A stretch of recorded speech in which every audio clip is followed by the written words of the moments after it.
Today I want to talk about studio stuff. I want to talk about my personal studio setup, what I use and how I've organized my space to set me up best for music production and video production.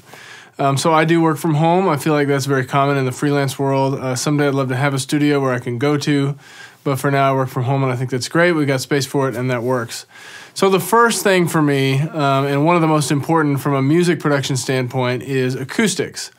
So this room down here, kind of on the lower level of the home, I've used some studio foam just to generally acoustically treat it. And the one thing to keep in mind there is you want to treat the walls where the first reflection from the speakers are going to come from. So they have the mirror rule, the 90-degree mirror rule.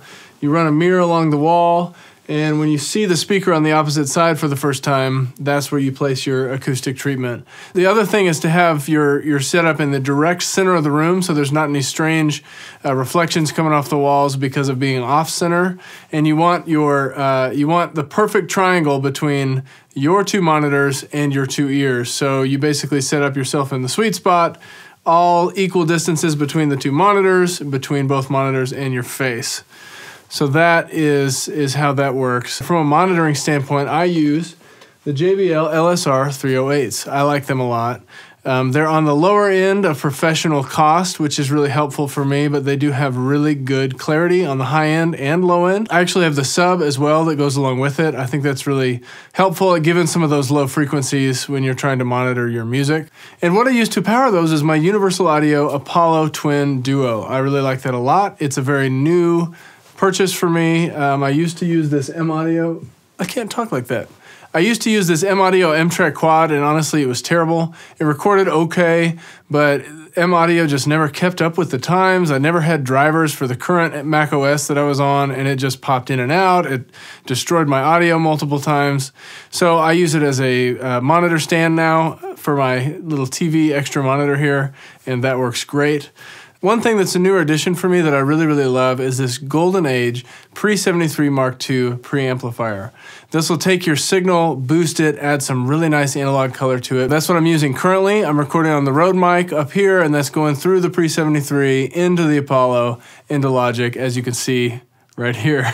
So as far as computers, I'm running the iMac Retina, and I've got it souped up to the max, 32 gigabytes of RAM. It's got the new graphics card in there, the 4096 situation graphics card, and I don't really know a lot about those and what makes one better than the other. It cuts through my GH4 4K footage a lot better than my old iMac did. Side note, my old iMac completely blew up, like seriously, legitimately blew up. There was smoke everywhere in the studio, and I called Apple and they were like, put it down and walk away. So if we're talking about music specifically, you need a MIDI controller if you want to operate your sample libraries. My main MIDI controller is made by M-Audio, and it's just a 49 key station. It's got a mod wheel and a pitch wheel, and it's got a couple other features on it, like one fader. You can link that up into Logic if you like to use that stuff. I don't have any control surfaces other than that. It's not that sensitive from a velocity standpoint. If you understand music and MIDI input, velocity is very important. I do usually have to go back in and mess with some of the velocity, especially if I'm playing instruments like the piano. However, when I am tracking piano in MIDI, because I love using Native Instruments piano sample libraries, I use an old Kawai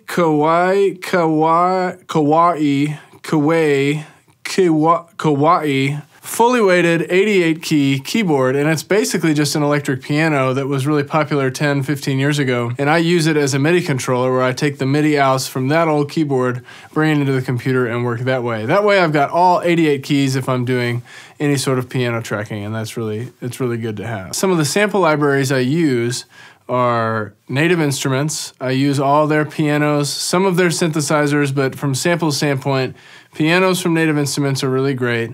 I use East West for any sort of orchestral elements. They're all really high quality sample libraries. For synthesis, I use mostly Spectrasonics Omnisphere. That's a really amazingly powerful tool, and it has just an awesome library of sounds that they've created or sampled. Outside of that, I use NI's Massive and NI's Rounds, which is a really good tool. And then for processing, like we talked about last week, Waves plugins, FabFilter plugins, a couple native instrument plugins, but that's basically it. Now, there are many times where you need to be wearing headphones where you can't be monitoring out loud if you're recording, or if the baby is home and trying to sleep, or if other people are at the house if you're like me and you work from home.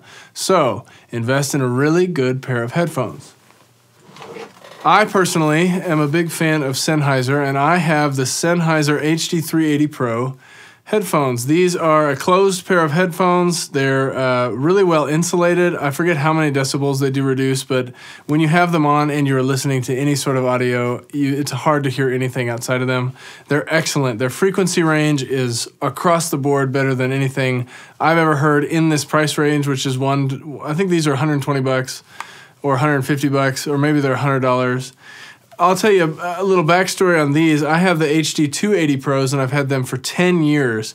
10 years, not an issue with them at all. The only thing was the ear cups fell apart because of face stuff and sweat, and I don't want to get into that. But they sold me some new ear cups, got those, replaced them, and I use those in the field. In fact, they're right down there. So here's the 280s. Really great pair of headphones. And then the 380s. Also really great pair of headphones. Again, I've had these for 10 years, had these for 3 years, and again, I absolutely love them. Both of them absolutely destroy Dr. Dre's Beats headphones in overall quality, EQ response, dynamic range, and they're half the price. Wake up, America. Stop buying Beats. Oh, and the last thing that I have recently added to the studio as well is a power conditioner. They're made by Furman, and it's the MX8. It has actually 9 outlets built into it. There's one on the front and 8 on the back, and they have the wall wart spacing for 3 of them, so you can use those big, when you got those wall wart plugins for like a hard drive or something like that. And power conditioning is really important from an audio standpoint. So what it's going to do is it's really going to clean up a lot of the electrical noise that's coming through your system. So that's been really helpful, giving me some peace of mind on real surge protection and also cleaning up that power. Let me know if you have any questions about my setup, and also let me know, how do you set things up?